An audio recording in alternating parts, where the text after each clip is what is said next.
Okay, Assalamualaikum warahmatullahi wabarakatuh dan selamat pagi semua. Baiklah, hari ini kita akan teruskan topik kita kepada tajuk 5.3 pantulan gelombang. Boleh rujuk buku teks masing-masing pada muka surat 188. Okay, pada minggu lepas kita dah belajar tentang ciri-ciri asas gelombang yang mana kamu dah kenal pasti apakah itu amplitude, apakah itu arah perambatan, frekuensi dan sebagainya. Jadi hari ini kita akan masuk kepada fenomena gelombang. Okay, kita dah belajar hari itu pelembapan dan juga resonance. Hari ini kita akan masuk kepada pantulan gelombang. Sebenarnya kamu dah belajar benda ni masa di tingkatan 1, kamu dah belajar tentang pantulan cahaya. Okay, kita tahu cahaya adalah salah satu gelombang dan cahaya boleh dipantulkan, boleh dibiaskan, boleh diserakkan, boleh disebarkan. Okay, jadi itu samalah dengan gelombang. Kamu juga ada belajar di tingkatan 2 tentang gelombang bunyi. Kamu belajar tentang kesan Doppler dan juga pantulan gelombang bunyi. Okay. Jadi benda tu adalah benda yang sama sahaja, cuma kita akan belajar dengan lebih mendalam dan bagaimanakah keadaan gelombang itu ketika dipantulkan, dibiaskan dan sebagainya lah. Okay.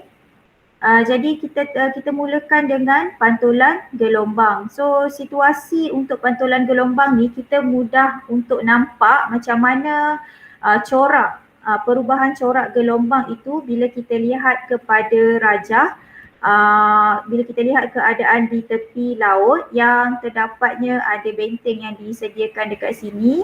Okey, dalam buku teks kamu pun ada gambar gelombang laut yang dipantul oleh benteng. Okey, selalunya benteng dibuat di tepi laut ni atau di tepi pantai adalah kita nak kurangkan kesan ataupun kita nak pantulkan gelombang yang menghampiri pantai kita lah.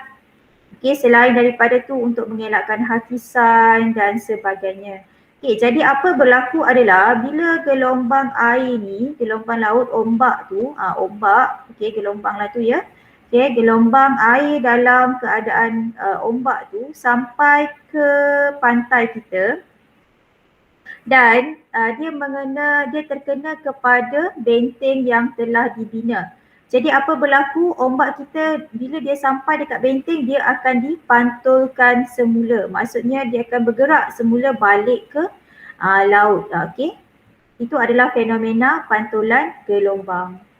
Jadi untuk kita belajar tentang pantulan gelombang, sekarang cikgu nak perkenalkan kamu kepada tangki riak. Hari tu kita tak tengok kan tangki riak dengan sebaiknya. Jadi hari ni kita nak tengok tangki riak. Kenapa kamu kena kenal tangki riak ni? Sebab kita nak kenal muka gelombang. Untuk kita belajar ataupun untuk kita lukis pantulan gelombang, untuk kita faham pantulan gelombang dengan lebih baik, kamu mesti tahu apakah itu muka gelombang dulu. Jadi untuk lihatkan muka gelombang, kita tengok macam mana tangki riak itu menghasilkan muka gelombang ya. This is a required practical on the GCSE Physics AQA and... Okay, so kalau kamu lihat ini adalah tangki riak kita panggil. Okay, dekat atas ni kita ada air. Okay, bila ini adalah kita panggil penggetar. Okay, cikgu tunjukkan air. Ini adalah penggetar satah. Okay, penggetar satah ni dia akan bergetar. Jadi setiap kali dia bergetar, dia akan menghasilkan gelombang. Okay, dia akan menghasilkan gelombang satah. Okay, so kamu boleh lihat dekat sini ada cahaya dekat atas dia, ada lampu dekat atas dia. So lampu tu dia akan memberi, ni lampu ni akan memberi corak-corak gelombang dekat bawah tu. Kamu boleh lihat ada jalur, ada jalur gelap dan jalur cerah yang terbentuk daripada proses inilah. Jadi kita boleh lihat apakah gelombang yang terhasil tu. So ini kita panggil sebagai gelombang satah ya, sebab dia lurus sahaja. So dia macam dia permukaan yang lurus, kita panggil satah lah. Okey. So ini cakap apa lagi? We measure from an area of light, which is the peak of the wave, to an area of light again, the next area of light, which is the peak of the wave. That is. Okey, so cikgu nak tunjukkan kepada kamu, kita ada jalur gelap dan juga jalur cerah. Okey, dalam buku teks kamu ada tunjukkan jalur cerah dan jalur gelap. Okey, samalah. So kat sini kita boleh lihat jalur gelap dan jalur cerah. Kita mesti gunakan lampu untuk menunjukkan jalur-jalur ini sebab inilah yang akan menentukan muka gelombang kita. Okey? Jadi selepas kita tengok kepada ini yang dalam tangki tadi. Okey, ini adalah kita panggil sebagai penggetar satah yang akan bergetar. Okey, dia macam kalau penggetar bulat dia seperti dot-dot macam ni lah jari kita saja. Tapi yang ini dia satah, dia panjang. So setiap kali dia sentuh permukaan air tadi, dia akan menghasilkan satu gelombang. Okey, so kita boleh lihat ini adalah gelombang yang terhasil dan yang warna pink ni adalah arah perambatan. Okay. Dan bahagian yang A, B dan C, D ini adalah kita panggil sebagai puncak. Okay, kita belajar masa minggu lepas tentang graf yang kita dah tengok ada dua graf. Dekat graf itu kita boleh nampak puncak dan lembangan. Jadi kita ada sekarang puncak dan juga lembangan ini pun kita ada. Jadi daripada keadaan ini, kita akan membentuk jalur cerah dan juga jalur gelap. Jadi daripada rumusan yang kita buat, jalur gelap terhasil daripada lembangan. Okay. Manakala jalur cerah terhasil daripada puncak. Okay, so kamu boleh lihat yang warna merah ini adalah sinar cahaya. Okay, sinar cahaya ni dia lurus saja dan ini dia ada berlakunya pembiasan cahaya. Jadi bahagian puncak akan terhasilnya jalur jalur cerah, manakala bahagian lembangan akan terhasilnya jalur gelap. Okey, sebab itulah bila kita lihat yang video tadi ni, ini ada jalur gelap dan juga jalur cerah. So kita ada jalur gelap dan jalur cerah. So jalur gelap adalah dari kawasan lembangan, manakala jalur cerah dari kawasan puncak. Okey, so ni wave kita, gelombang kita, ombak yang terhasil tu kita boleh nampak dia puncak dan lembangan lah. Okey, so ini yang kita perhatikan. Tadilah yang gelap cerah, gelap cerah, gelap cerah.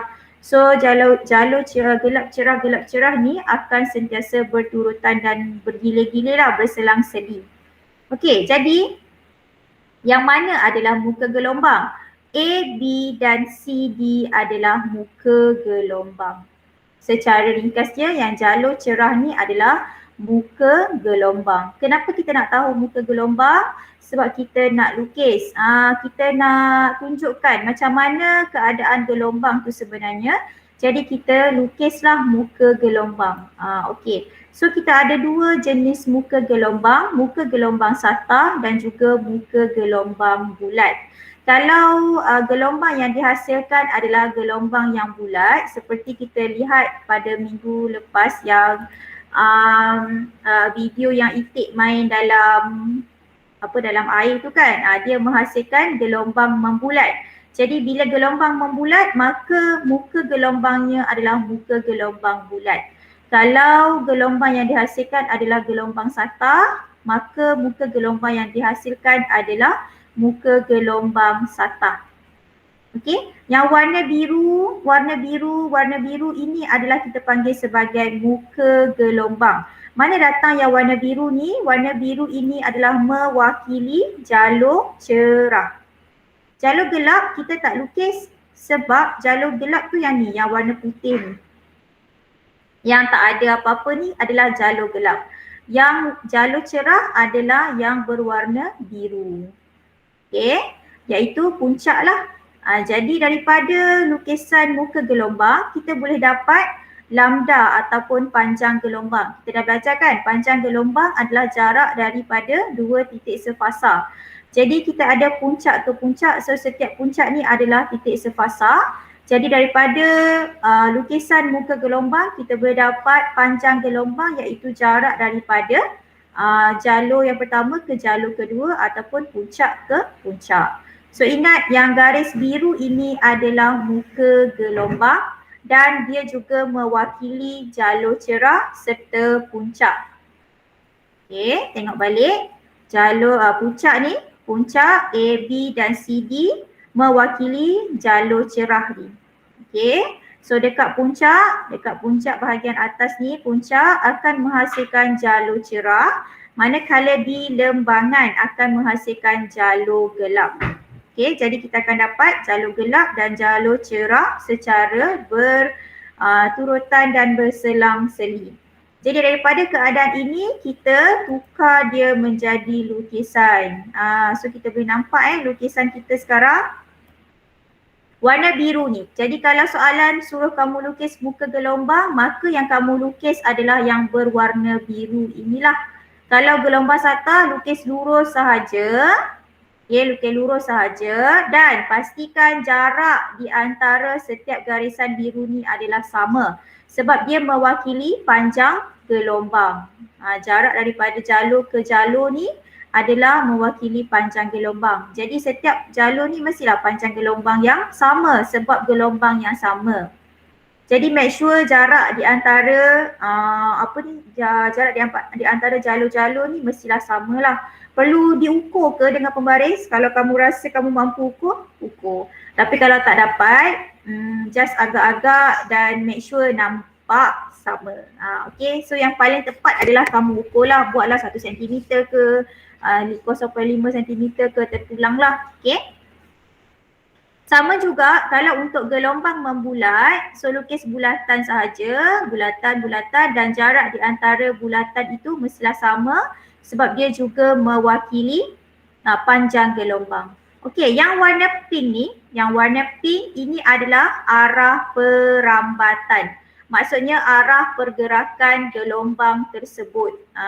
Jika kita boleh lihat kat sini, kita lihat dekat gelombang sata, arah pergerakan dia satu arah sahaja. Okey, sama ada ke kanan ataupun ke kiri lah, bergantung kepada kamu tengoklah kat situ arah gelombang dia ke mana. Okey, kalau kat sini dia arah ke kanan, tapi untuk gelombang membulat, arah gerakan ataupun arah perambatan gelombang adalah ke semua arah. Okey, kita boleh lihat ada 4 penjuru ni. Sebenarnya dia semua arah sebelah sini ada, dekat sini ada, dekat sini ada, sebelah sini ada.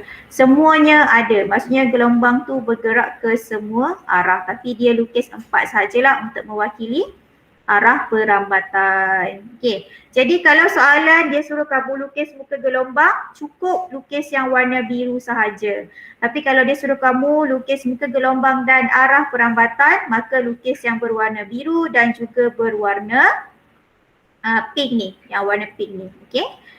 Kat sini dia kata arah perambatan gelombang adalah serenjang dengan muka gelombang. Bermaksud kelas, sudut kalau kita kira daripada muka gelombang ke arah gelombang ni, sudut di sini adalah 90 darjah. Sebab dia kata serenjang. Okey, mesti 90 darjah. Dekat sini pun 90 darjah, dekat sini pun 90 darjah. Jadi kamu kena ingat arah perambatan adalah serenjang dengan muka gelombang. Maksudnya 90 darjah di sini. Antara biru dengan yang pink ni sudutnya adalah 90 darjah setiap masa. Okay. Panjang gelombang lambda adalah sama dengan jarak di antara dua muka gelombang yang berturutan. Okay, maksudnya ini muka gelombang yang kedua, ke gelombang yang ketiga. So jarak antara dua muka gelombang ini kita kenali sebagai panjang gelombang atau simbolnya adalah lambda. Okay, kat sini kita tahu 3 perkara. Satu, ini adalah muka gelombang, okay, yang warna biru. Yang kedua adalah yang pink ni, arah perambatan. Dan yang ketiga, arah perambatan adalah serenjang dengan muka gelombang dan yang keempat adalah panjang gelombang adalah jarak di antara dua muka gelombang yang berturutan. Okay, jadi sangat pentinglah lukisan muka gelombang ini, sebab takkan dalam soalan dia takkan lukis yang ni, dia takkan lukis wave ni. Dia takkan lukis wave Jalur cerah, jalur gelap pun dia takkan lukis untuk tajuk pantulan gelombang. Yang ni lagi lah dia takkan lukis. Yang dia akan bagi kepada kamu adalah dalam bentuk lukisan muka gelombang serta arah perambatan. Okay, so ingat yang lurus rata, yang bulat muka gelombang bulat. Okay, jadi sekarang kita nak tengok fenomena pantulan gelombang. Kita gunakan kat sini ripple tank ataupun tangki riak lah. Okay, tangki riak yang cikgu ni guna dia lebih ringkas. Okay, so mari kita lihat apa yang ditunjukkan dekat sini. Let's take a look at reflection. Okay, dia nak tunjukkan pantulan gelombang reflection of wave, pantulan gelombang. When I make a straight wave, it does in fact bounce back off the edge of the ripple tank. But to see this a little bit more clearly, it's better if we can put up something in the way. What I've got are a couple of little barriers, and I'm going to place these in the water. They make a peculiar shadow, and if I now send a wave towards this barrier, we can see that it bounces back. Okay, perhatikan corak, perhatikan jalur cerah dan jalur gelap tu. Then it comes back. Okay, kamu boleh lihat dia dipantulkan semula dalam arah yang bertentangan. At 180 degrees to it, but this barrier now is at an angle. So I've moved this to have a particular angle, and instead of the wave coming back at the source, it's coming off at a different angle. Now to see what's really going on, it's probably easier. Okay, so kalau kita lihat tadi, dia ada dua keadaan. Yang pertama, okay, yang dekat yang dekat sini tadi. And if it's a knot at 180 back, exactly the same direction it went. Okay, dia ada dua situasi. Yang pertama adalah dia letakkan barrier tu ataupun dia punya reflector, okay, benteng tu, okay, dia letakkan yang lurus kamu tengok, ini adalah barrier dia yang warna gelap ni, okay, ini adalah benteng lah. So kamu boleh lihat dia lurus macam ni. Kita boleh nampak tadi dia punya jalur cerah dan jalur gelap tu balik semula, dipantulkan semula dalam arah yang bertentangan dan muka gelombang dia masih lagi lurus. Okay, kamu lihat semula. Okay, so sekarang ni dia letak ini barrier dia okay, kamu nampak dia lurus, masuk ke sana lurus, bergerak yang asal dia lurus, gelombang SATA. Okay, dan terkena pada benteng ni, barrier ni, penghadang ni yang lurus, penghadang ni pun dia lurus, dan bila dia pantulkan semula, dia adalah dalam keadaan gelombang SATA juga. Okay. Dan dalam arah yang bertentangan, exactly kembali ke tempat asal dia lah. Okay, sekarang dia letakkan barrier tu, dia letakkan penghadang. Okay, kamu boleh lihat kat sini dia letakkan penghadang sengit. Penghadang dia melintang macam ni. Tadi dia letak lurus saja. Sekarang dia letak melintang macam ni. So kita perhatikan apakah corak gelombang yang dihasilkan. Okay. Perhatikan yang jalur cerah dan jalur gelap. Okay. So kita lihat ini adalah penghadang dia, barrier dia. Okay, yang akan memantulkan gelombang tersebut. So dalam ni ada air. Jadi air ni dia akan menghasilkan gelombang dan pergi ke barrier. Barrier ni penghadang ni lah. So bila sampai dekat sini, tengoklah dia dipantulkan ke mana. Tadi dia dipantulkan terus ke sana kan, balik ke tempat asal. Tapi hari ini dia akan dipantulkan ke sinilah, ke arah sini. Kamu boleh lihat. Okay, so nampak ini adalah muka gelombang yang telah dipantulkan. Tadi dia lurus macam ni, sebelum dipantulkan dia lurus dan bergerak ke sana. Arah perambatan adalah ke sana. Muka gelombang adalah gelombang SATA. dan arah gelombang adalah ke sana. Selepas dipantulkan, terkena kepada penghadang, dipantulkan, terhasilnya masih lagi gelombang SATA tapi arah pergerakan ataupun arah perambatan gelombang tu telah berubah arahnya telah ditukarkan. Okey? So itu adalah pantulan gelombang. Okey, kamu lihat sekali lagi. Okey, sekarang dia apa ni? Use something to measure this with. Okey, so sekarang dia nak ukur 3 different colored rulers. panjang I'm going to use gelombang. one of these rulers on the barrier. Okey, so ini dia nak sukat So that area gives dia. me the angle of the barrier. The next wave is going to be this green one, which is the source. And I'll just check if that's right.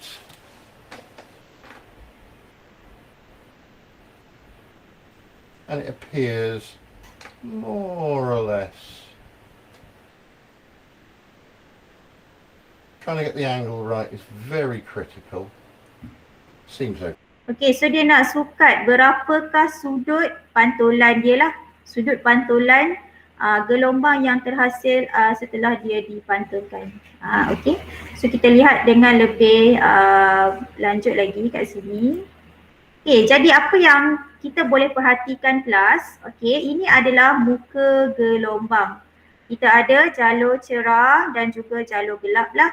Okey, ni jalur gelap yang gelap ni. Dan ini adalah jalur cerah. So kita panggil muka gelombang 7.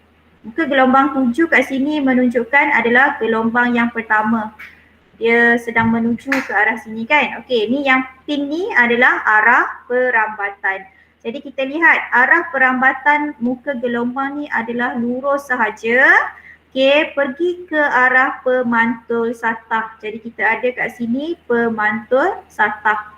Okey, sampai dekat pemantul satah. Okey, kamu lihat dia tunjukkan dekat sini adalah panjang gelombang untuk muka gelombang 7. Maksudnya muka gelombang yang asal. Okey. Sampai dekat pemantul SATA, dia dipantulkan. Sekarang arah perambatan dia sudah bertukar. Sudah berubah. Jadi kita tengok yang ini pula. Kita lihat kepada garisan-garisan ataupun muka gelombang pantulan yang ini pula. Okey, kita lihat ini adalah muka gelombang pantulan. Okey, dan kita lihat adanya satu lagi panjang gelombang iaitu lambda kedua menunjukkan panjang gelombang selepas dipantulkan. Okey. Ini adalah arah perambatan 7, gelombang 7. Sampai je dekat pemantul SATA, dia dipantulkan dan menunjukkan arah pergerakan gelombang dalam arah yang berbeza. Tak sama dengan yang gelombang 7 tadi sebab kita gunakan pemantul SATA dekat sini. Okey. Dan kamu masih ingat arah perambatan adalah 90 darjah dengan kita punya muka gelombang. So kita punya muka gelombang yang inilah yang putih yang jalur cerah dan jalur gelap. So sama juga yang ini arah perambatan adalah 90 darjah dengan garisan ataupun jalur cerah dan jalur gelap kita. Okey, I dekat sini adalah mewakili sudut 7 dan R adalah sudut pantulan. Dan kedua-dua sudut pantulan ini, kedua-dua sudut ini, sudut 7 dan sudut pantulan mestilah diukur daripada garis normal. Okey, garis normal ni adalah apa? Dia adalah satu garis buatan yang kita buat, dia tak nampak.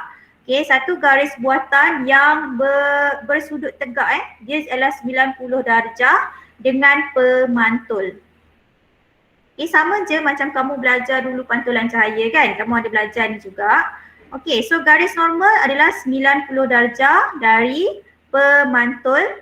Okey, dan sudut 7 diukur daripada arah perambatan 7, arah 7 ni.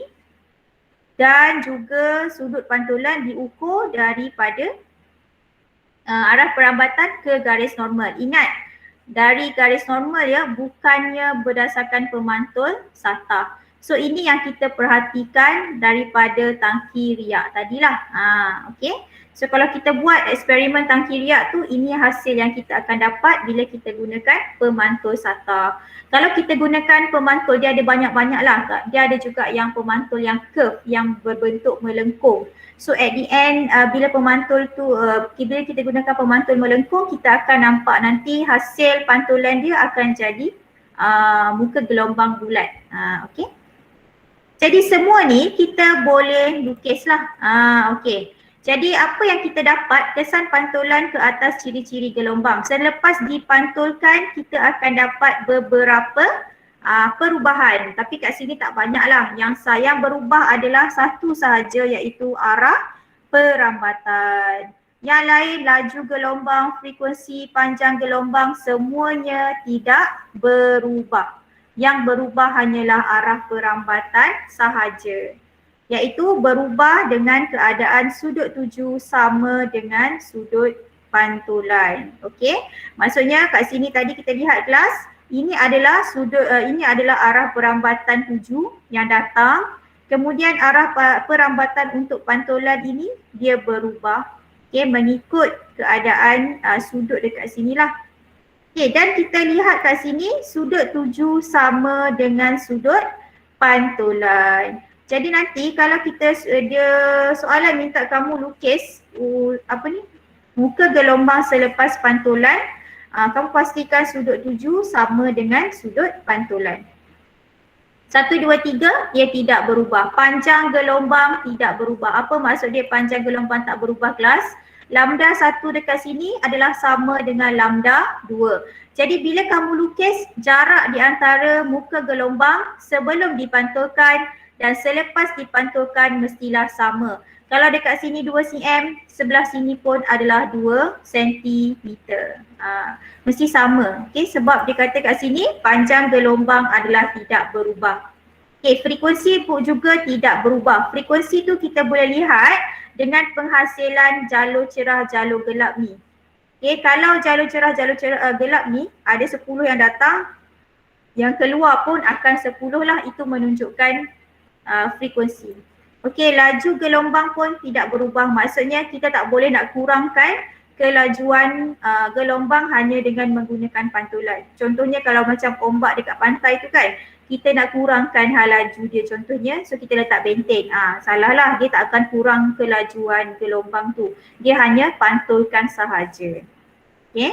Dan arah perambatan berubahlah macam yang cikgu tunjukkan tadi, dia berubah mengikut keadaan yang kita lukis nanti. Okay.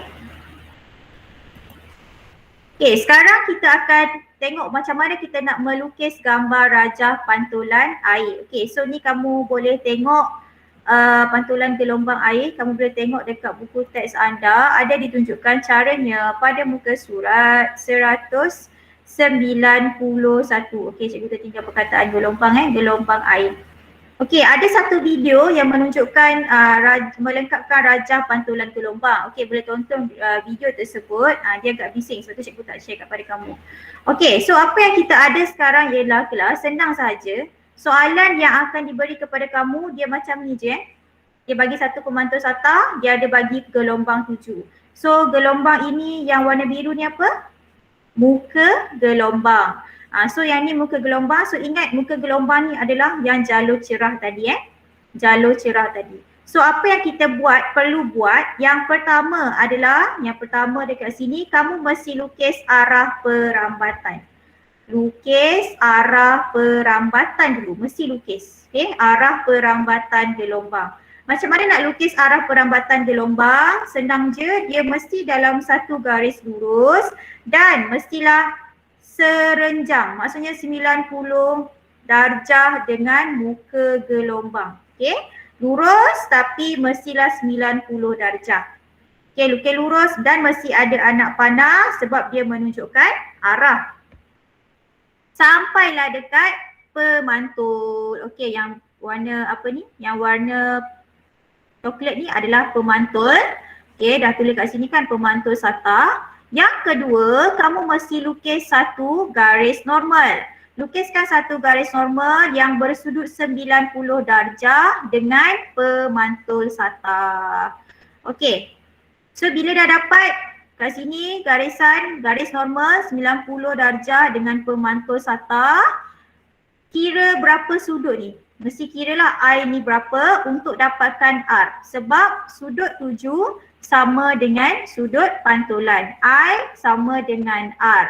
Jadi kiralah berapa sudut dekat sini. Sebab kamu dah tahu, kamu dah lukis arah perambatan dan juga kamu dah lukis garis normal. Kemudian kamu dapatkan sudut di sini berapa. Lepas tu buatlah berapa sudut di sini, gunakan protektor anda untuk kira berapakah sudut di sini.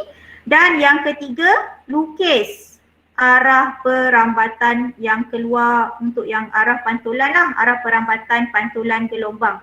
Okay, so lukis ini pula. Dan yang keempat, lukiskan muka gelombang pantulan cahaya, pantulan gelombang tadi.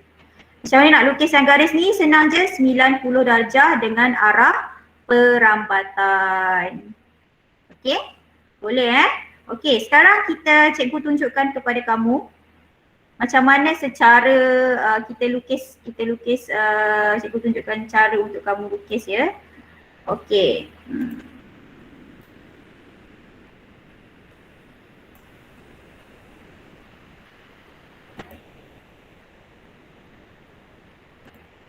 Okey, so sekarang cikgu ada contoh di sini. Okey, yang pertama kita boleh lihat dekat sini ini adalah muka gelombang.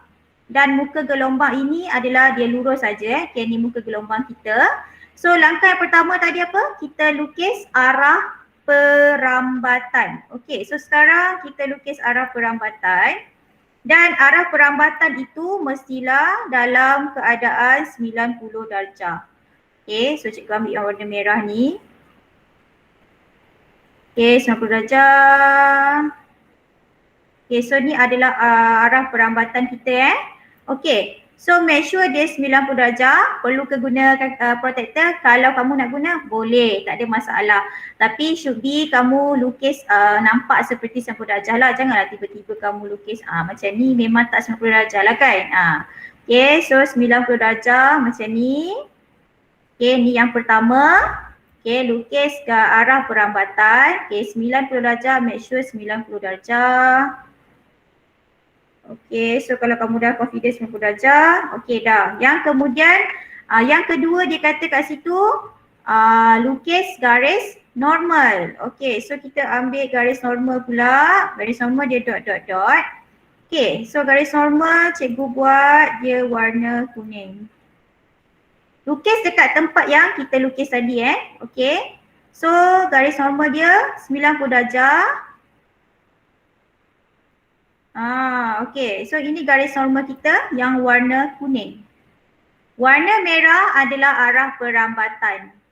Okay. Manakala warna kuning adalah kita punya garis normal. Okey, cikgu kenapa dia duduk atas garisan yang sama? Sebab dia kedua-duanya adalah 90 darjah. Sebab kat sini pemantul kita adalah lurus sahaja, betul? Dan kita punya arah perambatan pun adalah 90 darjah. Okey, yang ketiga adalah kita nak lukis pula arah perambatan pantulan. Okey, kalau kita lihat kat sini, dia punya arah perambatan itu adalah sama sahaja sebab sudutnya sama kan? Sudut dia sama. Jadi dia adalah tempat yang sama sahaja. Okey, so arah perambatan kita dah ada yang pantulan warna hijau. Okey, dan seterusnya kita lukis muka gelombang. Okey, so muka gelombang kita selepas dipantulkan adalah sama je dengan yang asal. Okey, sebab apa sama dengan yang asal? Sebab ini semuanya berlaku pada 90 darjah. Okey. Ini adalah yang kalau kita tengok video tadi yang masa mula-mula tu, yang barrier dia adalah lurus. Belum lagi dibengkokkan pada 90 darjah. Okey. Seterusnya kita lihat yang ni pula, soalan nombor anak panah cikgu tu lain kan?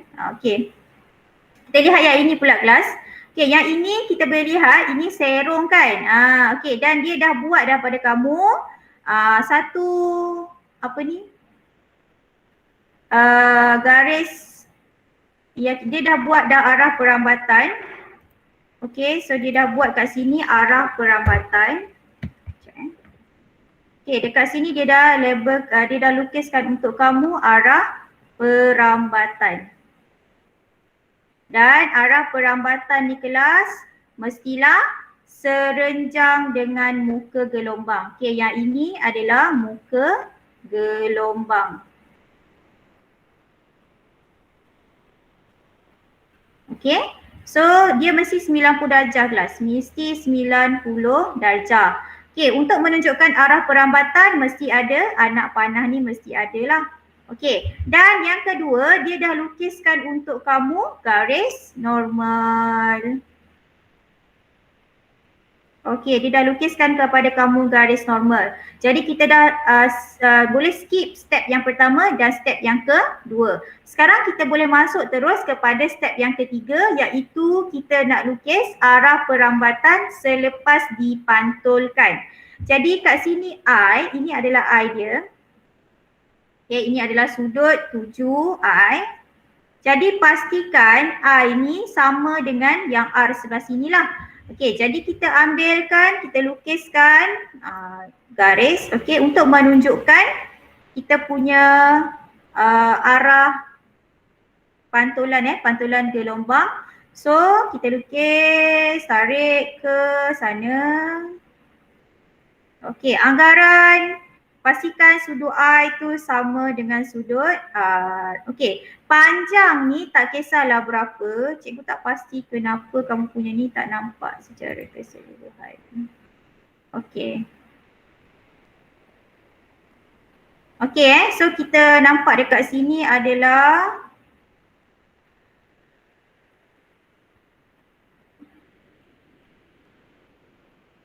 sekejap.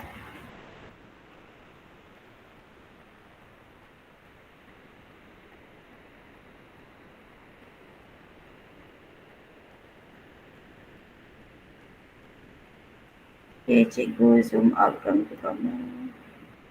Oops.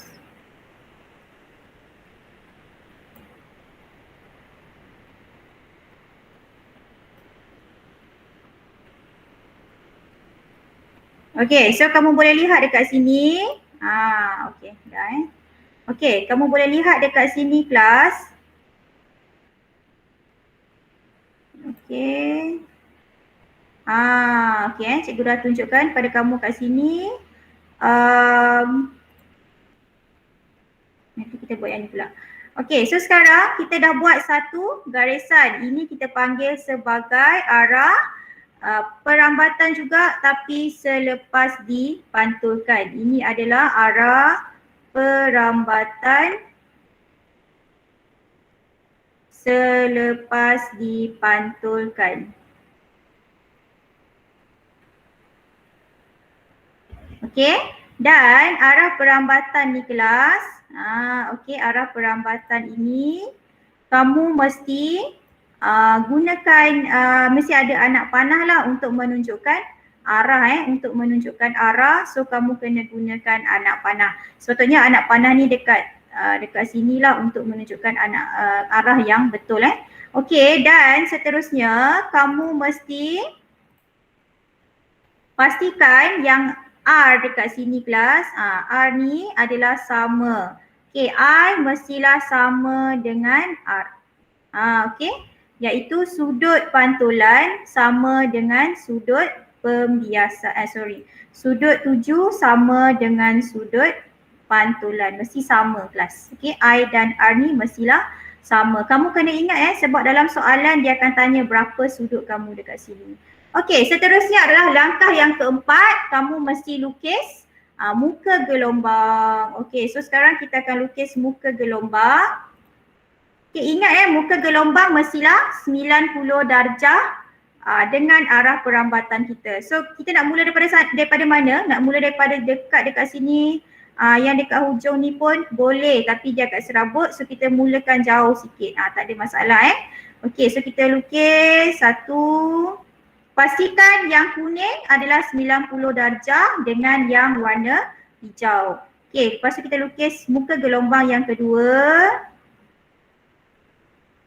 Okey, pastikan okey, pastikan kelas jarak di antara kuning ke kuning ni adalah sama dengan jarak yang diberi kat sini. Yang hitam ni, kamu nampak yang hitam dengan yang hitam ni jarak dia mestilah sama kuning ke kuning. Kalau boleh ukur, silakan ukur. Okay, so kita dah dapat lah. Jadi nak buat berapa arah dia punya jalur ni, buatlah seberapa banyak yang kamu boleh. Kalau tempat tu sempit, contoh macam soalan ni tempat dia sempit kan, tak perlu buat banyak-banyak pun tak apa. 2 ataupun 3 sudah mencukupi. Okay, jadi yang kuning ini adalah muka gelombang selepas dipantulkan.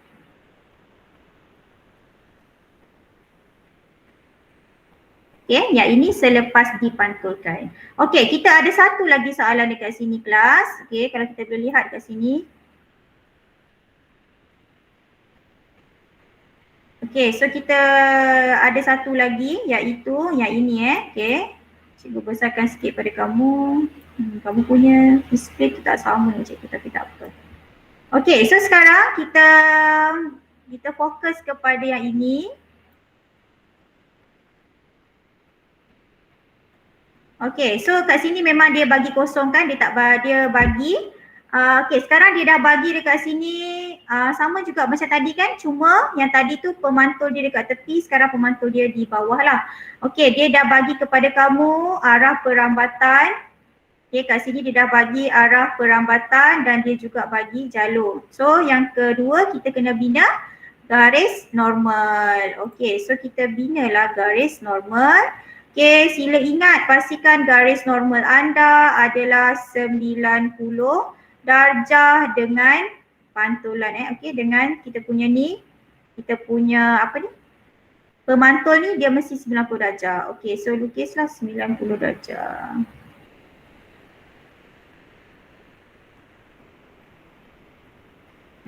Lebih kurang lah. Okay, kalau nak buat panjang sampai ke bawah ni pun boleh. Okay, nampak macam sengit je.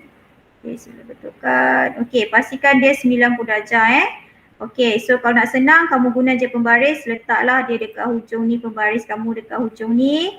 So kamu akan dapat 90 darjah. Okay, seterusnya kita lukis arah. Okay, kita lukis anak panah untuk menunjukkan arah perambatan pula. Okay, so lukis daripada sini ke sana. Okay, apa yang kamu kena perhatikan? Perhatikan bahawa sudut I mestilah sama dengan sudut R. Okay, buat panjang sikit tak apa.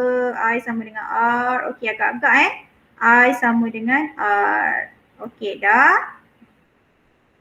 Okay, so pastikan dekat sini I dia, ni I sudut 7 dengan R sudut pantulan dia adalah sama. Lebih kurang. Oh, macam kecil je yang kat sini.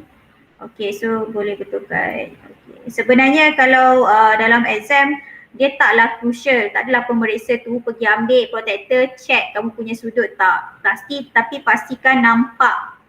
Nampak Okay, bila dah ada, so kita ada anak panah, mesti ada anak panah untuk menunjukkan arah perambatan. Okay, seterusnya kita lukis muka gelombang. Okay, so muka gelombang. So muka gelombang kita boleh mula daripada mana-mana Okay, katakanlah cikgu nak ambil kat sini. So lukis satu, pastikan muka gelombang kita adalah 90 darjah. Yang purple tu mestilah 90 darjah dengan yang hijau. Ni kat sini mesti 90 darjah kat sini mesti 90 darjah. Okay, kita lukis lagi garisan. Okay, pastikan jarak dari purple ke purple adalah sama. Okay, sama dengan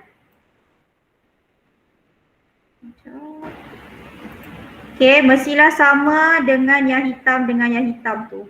Cikgu harap kamu faham apa maksud cikgu Maksud cikgu adalah jarak dekat sini, ni jarak ini mestilah sama dengan jarak ini kelas. Okay, so bila lukis tu make sure nampak macam sama lah. Okay, janganlah kamu tiba-tiba buat macam ni. Macam ni satu, lepas tu tiba-tiba jauh pula macam ni.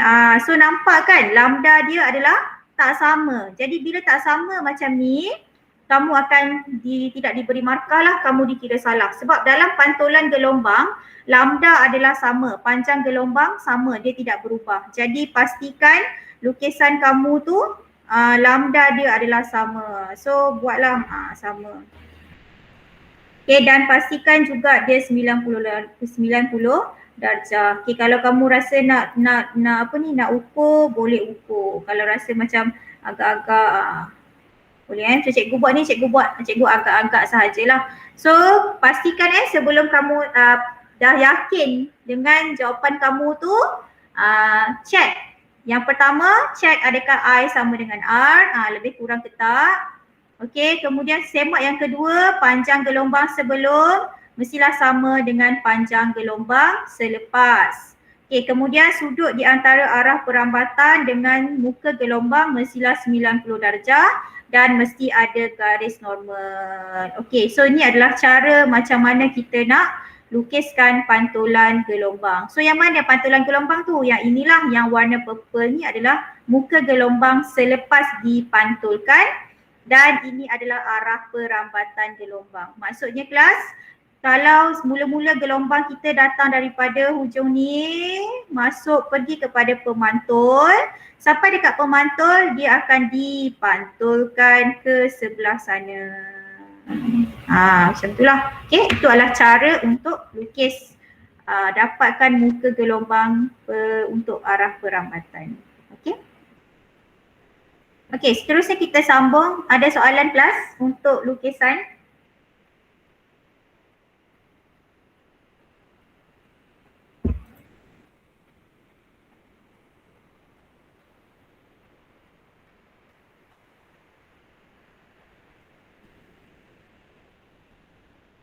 Okey, kalau tak ada soalan, kita teruskan. Kita proceed ke next slide. Okey, seperti yang cikgu dah terangkan tadi, ini adalah proses untuk kita lukiskan gambar rajah pantulan gelombang air. Okey, kenapa kita gunakan gelombang air banyak dalam tajuk gelombang ni? Sebab kita boleh nampak pergerakan gelombang-gelombang air tu. Kalau kita gunakan gelombang bunyi, kita tak nampak gelombang tu bergerak kan? Kita tak boleh nampak. Sama juga cahaya, kita tak nampak bentuk gelombang tu. Jadi air ni dia senang untuk dilihat. Okay, kita pergi seterusnya, kita pergi kepada aplikasi pantulan gelombang dalam kehidupan harian. Okay, so ni contoh, dalam masa tingkatan 2 pun contoh ini digunakan juga. Okay, ni adalah ultrasound. Kita guna selalunya lah ultrasound ni, kita nak check baby kan. Ni baby kat dalam uterus ibu. Okay, kita nak check fetus dalam uterus ibu. So kita gunakan ultrasound. Ultrasound tu sebenarnya datang daripada ultrasonik ni lah. Gelombang ultrasonik. Kenapa kita gunakan ultrasonik ni? Bermaksud gelombang bunyi yang frekuensinya sangat tinggi dan dia tidak boleh didengari oleh manusia lah. Frekuensi dia, julat frekuensi dia sangat tinggi dan tidak boleh didengari oleh manusia. Dan sebab kita punya julat frekuensi kita sangat pendek je Okey, untuk yang gelombang untuk ultrasound ni kita gunakan gelombang ultrasonik. Okay, yang dipantulkan oleh organ dalaman atau fetus memudahkan pemeriksaan perubatan. Jadi untuk ultrasound ni bukannya untuk cek baby sahaja, tapi kita nak cek jantung kita ataupun kamu nak cek macam dekat bahagian tangan kamu, adakah ada pengaliran darah ataupun tidak. Okay, so dia gunakan konsep pantulan, pantulan gelombang untuk dapatkan image. Okey, sekarang kita tonton macam mana benda tu, macam mana ultrasound ini berfungsi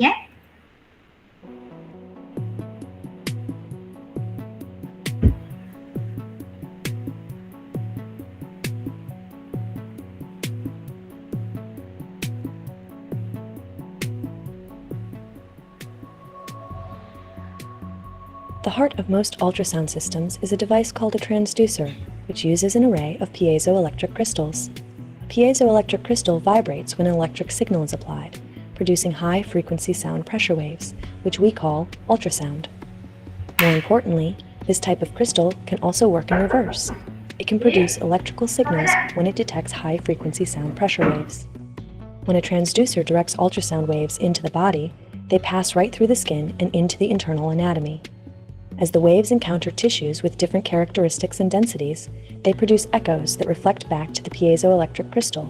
This happens more than 1,000 times a second. Returning echoes are converted to electric signals, which a computer converts into points of brightness on the image, corresponding to the anatomic position and the strength of the reflecting echoes. A medical transducer contains a large array of crystals, which allow it to make a series of image lines that, together, form a complete image frame, called a sonogram. In addition, all the crystals are repeatedly activated many times in such a way that a complete image frame is formed around 20 times per second, so that real-time motion is displayed in the ultrasound image.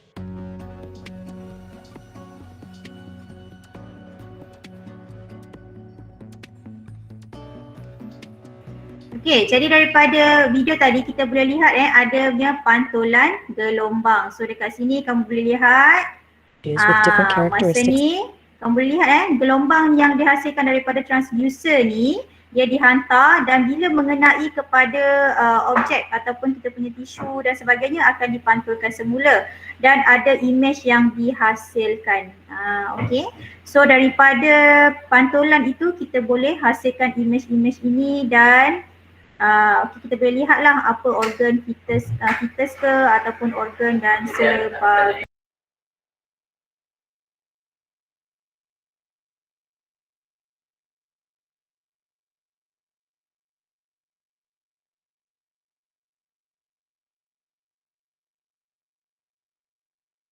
Okey, selain daripada ultrasound yang kita gunakan dekat hospital, okey, kita gunakan juga kaedah yang sama, masih lagi transducer.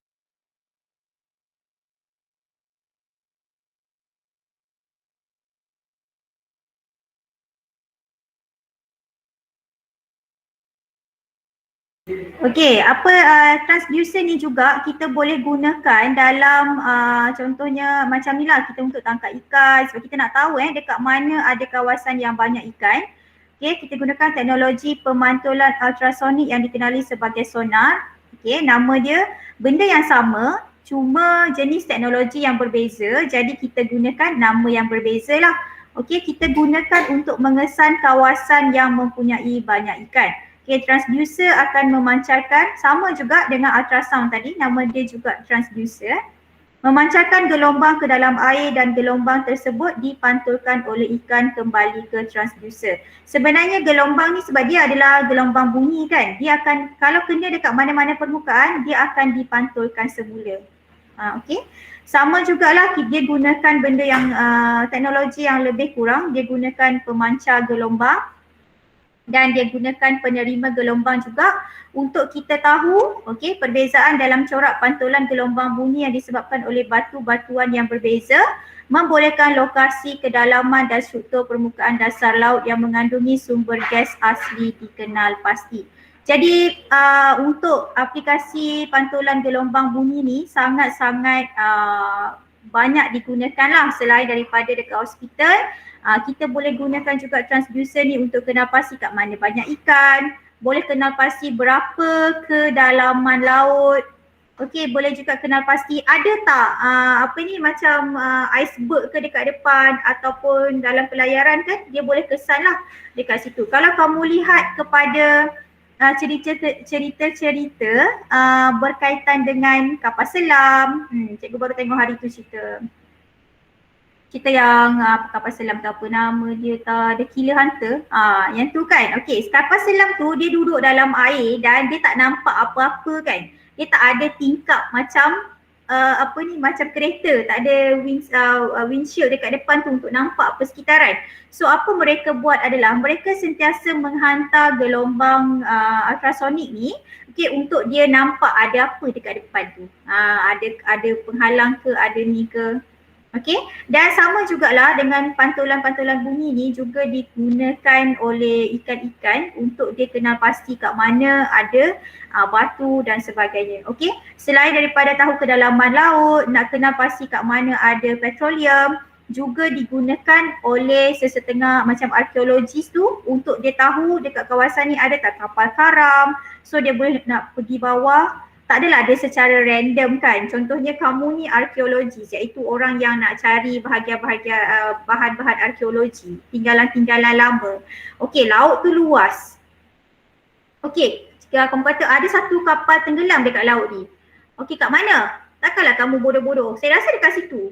Okey, pergi dekat situ lepas tu selam cari. Takkanlah terlalu random macam tu kan. So apa yang mereka buat adalah mereka akan pergi ke semua kawasan, bukanlah menyelam tapi naik kapal, okey, kawasan, lepas tu mereka akan gunakan ultrasonik ni, mereka akan pancarkan ke semua bahagian laut, so mereka akan detect lah kawasan mana yang ada kapal tenggelam ataupun ada objek-objek macam tu lah. So dia taklah secara random.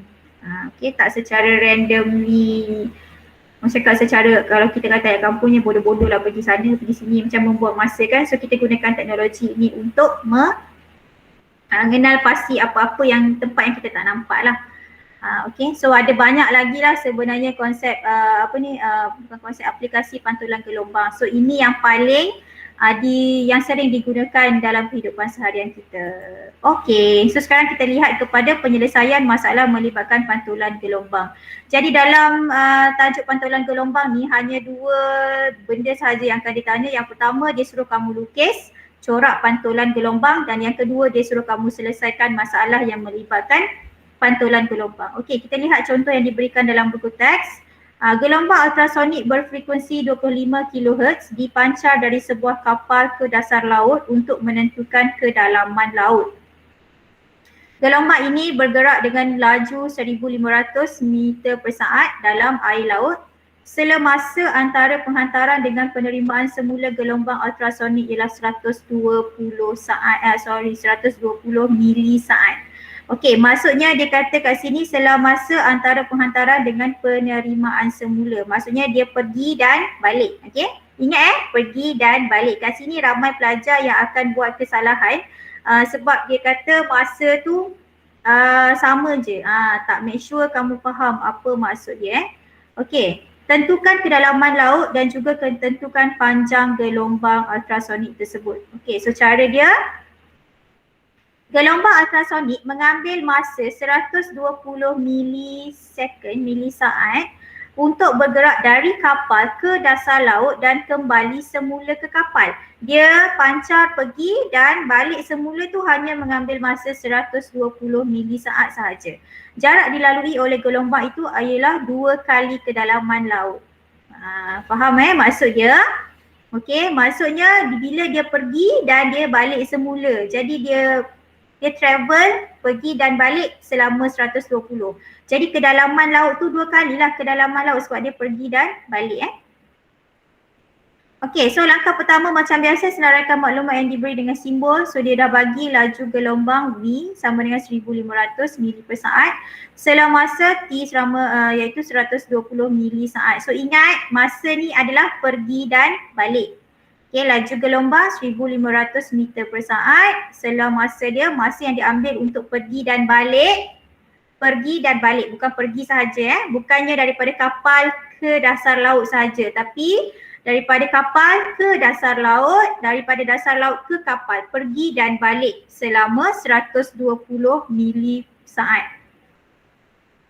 Bukan meter saat ni kelas, mili saat macam milimeter tu, tapi yang ini mili saat.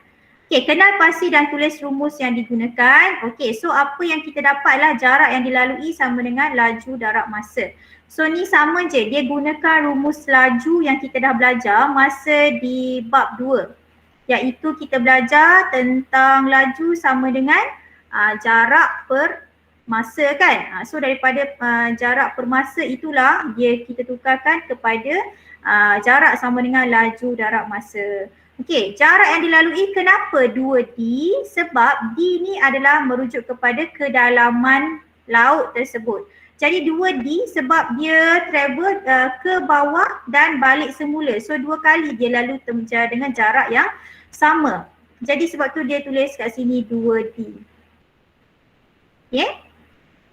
Sebab jarak yang dilalui ini dia mewakili kedalaman laut, tapi dia pergi 2 kali. Dia jarak daripada kapal ke dasar laut dan daripada dasar laut ke kapal tersebut. Jadi 2 kalilah dia lalu. Okey, sama dengan V darab T. So kedalaman laut kita tukarlah menjadi VT bahagi 2. Masukkan nilai macam biasa dan kira, kamu akan dapat 90 meter. Okey, untuk panjang gelombang pula kita gunakan rumus V sama dengan F lambda.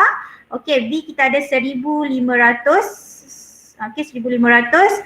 Frekuensi iaitu 25. Mana datang 25 ni cikgu? Mana datang 25 darab 10 kuasa 3 ni? Okey, ingat balik. Frekuensi tu datang daripada mana? Ni dia dah bagi dekat atas ni, jangan takut. Okey, so dia dah bagi frekuensi dia 25 kHz. Jadi sebab itulah kat sini 25 darab 10 kuasa 3. 10 kuasa 3 ni mewakili kilo. Sama juga dekat sini 10 kuasa negatif 3 mewakili mili. Okey, mewakili mili, jadi 10 kuasa negatif 3. Dekat sini 10 kuasa 3 mewakili kilohertz. So dapatlah lambda kamu 0.06 meter. Okay, so senang je, tak susah pun, senang je. Okay, sebab kat sini kamu tengok ada 2 sahaja rumus yang digunakan. Satu yang ini dan yang kedua V sama dengan F lambda yang kita sudah belajar masa yang dulu tu lah. Okay, so kita dah habis slide. Sekarang kita lihat ada apa-apa soalan kelas? Sebelum kita pergi ke latihan. Okay, cikgu nak bincang dengan kamu hari ni latihan formatif 5.3 kita buat bersama-sama. Okay, ada apa-apa soalan? Okay, sekiranya tak ada, okay, kita akan buat latihan 5.3. So sekarang kita buat bersama-sama Okay, kamu boleh lihat buku teks kamu pada muka surat 193. Latihan formatif 5.3 ada 2 soalan sahaja. Okay, sekarang kita bincangkan bersama-sama. Masa kita tak lama dah, ada 15 minit sahaja lagi. Nanti kamu boleh cuba buat. Okay.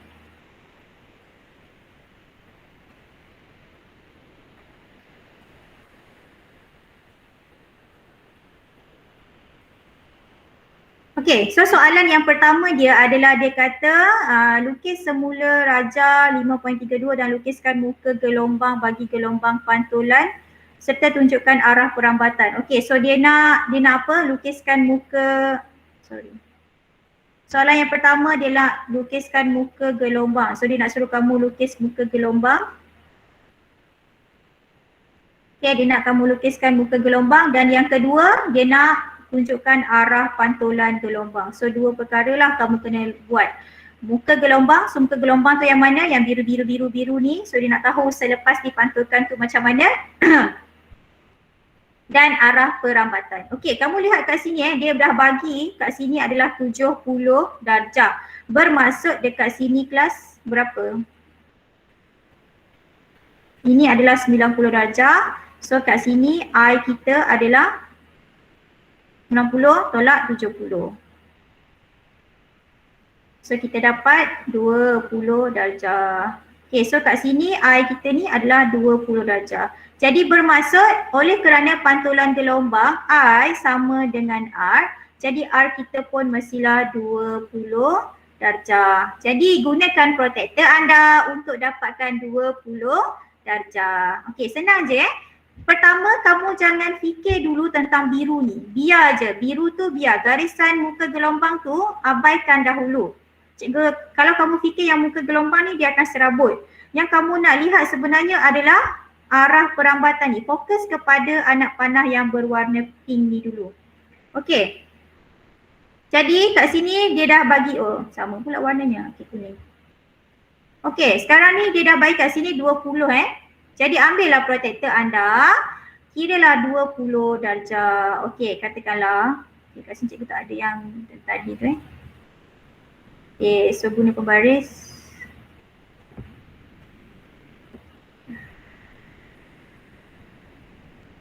Okey, cikgu guna pembaris ni. Okey, katakanlah 20 darjah, kamu hitunglah 20 darjah dengan protektor kamu. Okey, kemudian lukiskan, dah nampak 20 darjah tu, lukis garis lurus. Okey. So, ini adalah kamu punya arah perambatan. So dekat sini adalah 20 darjah. Okay, R ni 20 darjah. Okay, make sure dia 20 darjah. Gunakan protektor anda. Okay, so sekarang kita dah dapat arah pantulan gelombang. So yang kuning ni adalah arah pantulan gelombang kita lah. Okay, kemudian dia nak lukis muka gelombang. Senang je, muka gelombang adalah 90 darjah dengan arah perambatan. Okay. So kita lukis pula muka gelombang. 90 darjah daripada arah perambatan. So tengok kepada yang kuning kelas. Jangan takut, jangan rasa serabut. Memang nampak serabut. Okey. Tengok kepada yang kuning. Okey, tengok kepada yang kuning. 90 darjah. Ambil pembaris 90 darjah. Guna protektor kalau perlu. Okey, 90 darjah dengan yang kuning tu. Okey, ambil daripada jauh sikit pun tak apa. Tak perlulah dekat sini. Nanti kamu serabut. Okey, ambil yang jauh sikit. Okey, 90 darjah. Okey, lepas tu buat garisan. Make sure dekat sini adalah 90 darjah kelas. Make sure 90 darjah. Okey, teruskan lagi. Perhatikan lambda dekat sini kelas. Make sure sama jarak dia sama. Okey, teruskan lagi. Buat lagi satu garis. Pastikan jarak dia sama. Okey, terus lagi. Terus lagi. Okey, cukuplah. Kalau nak buat ke dalam pun boleh, tapi cikgu tak nak serabutkan. Okey, so apa yang kamu dapat, lukisan kamu sedikit sebanyak macam tu lah. Tak boleh kecilkan tu, dia punya ni. So pada ni yang lain tu serabut juga ni.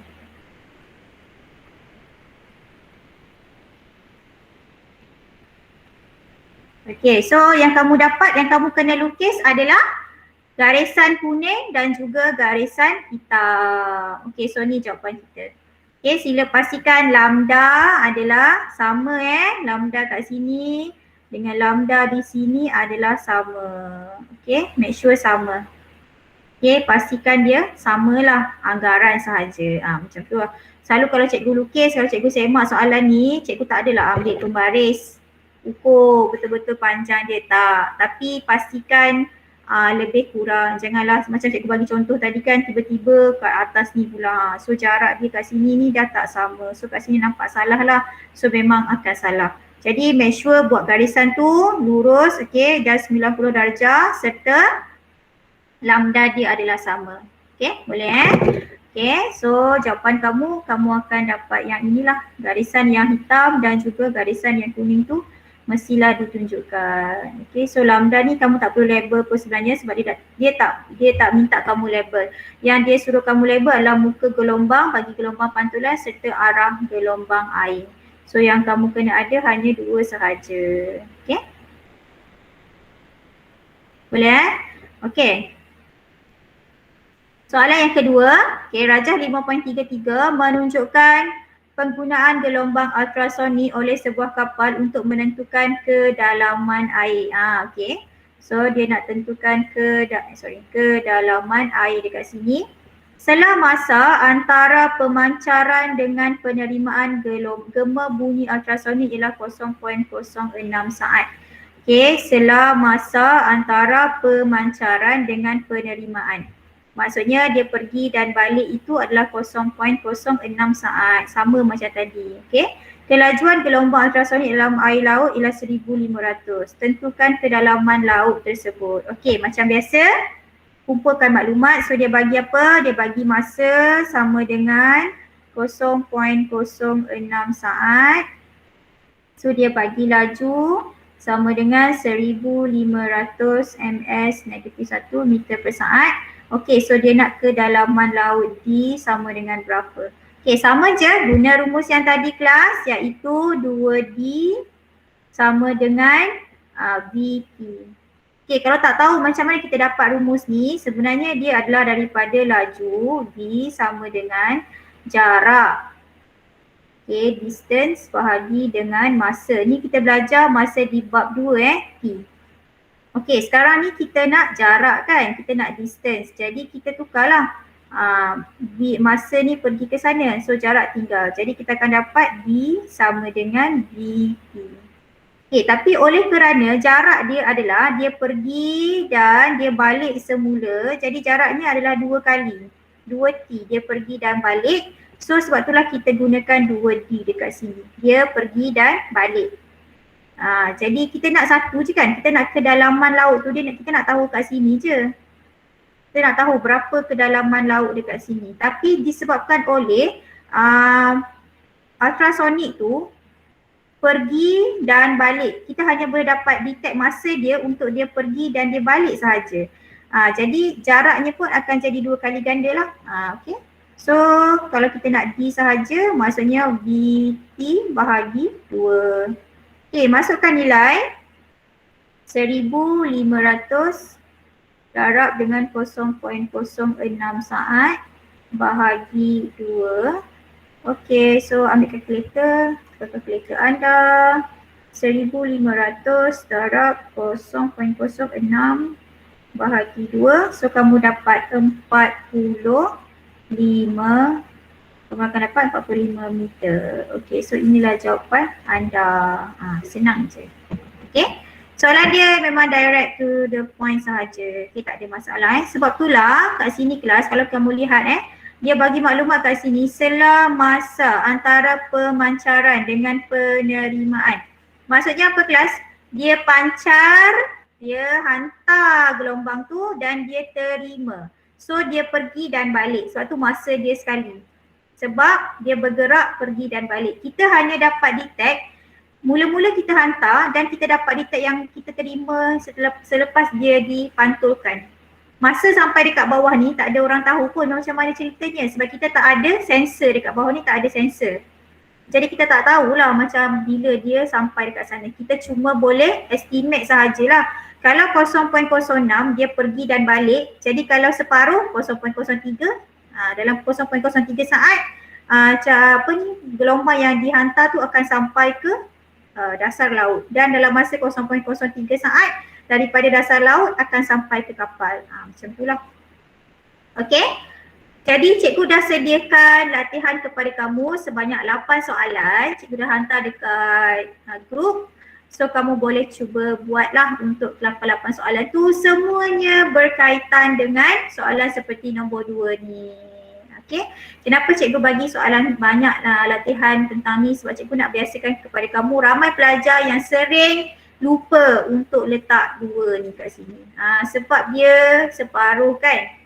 Okay, jadi soalan ni bukan sahaja dia nak tentukan kedalaman laut, kadang-kadang dia nak tahu jarak.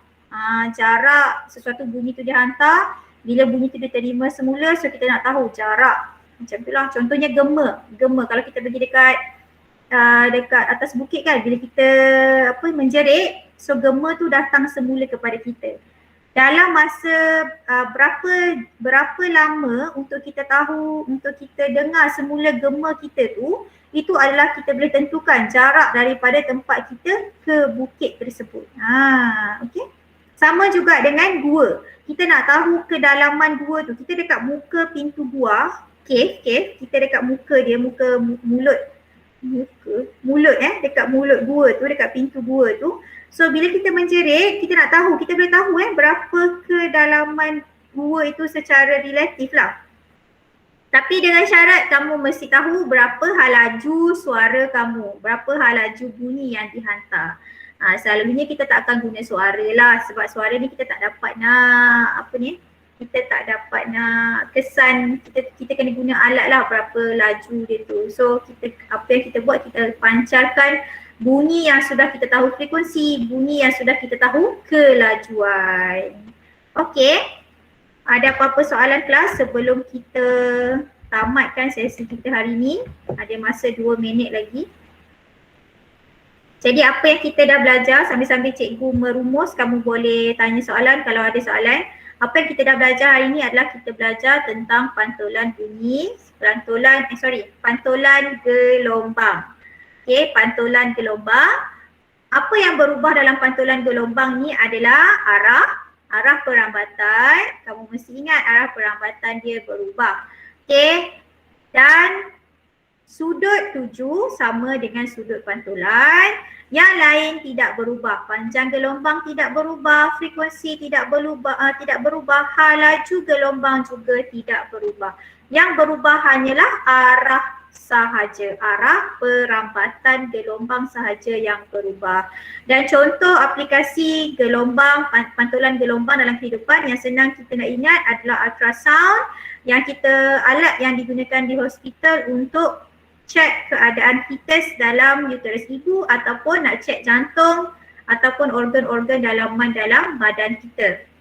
Okay, selain daripada tu sonar yang kita gunakan untuk kesan kedudukan ikan, kedalaman laut dan sebagainya lah. Okay, kalau tak ada apa-apa soalan, kelas kita sampai di situ sahaja. Okay, terima kasih kelas.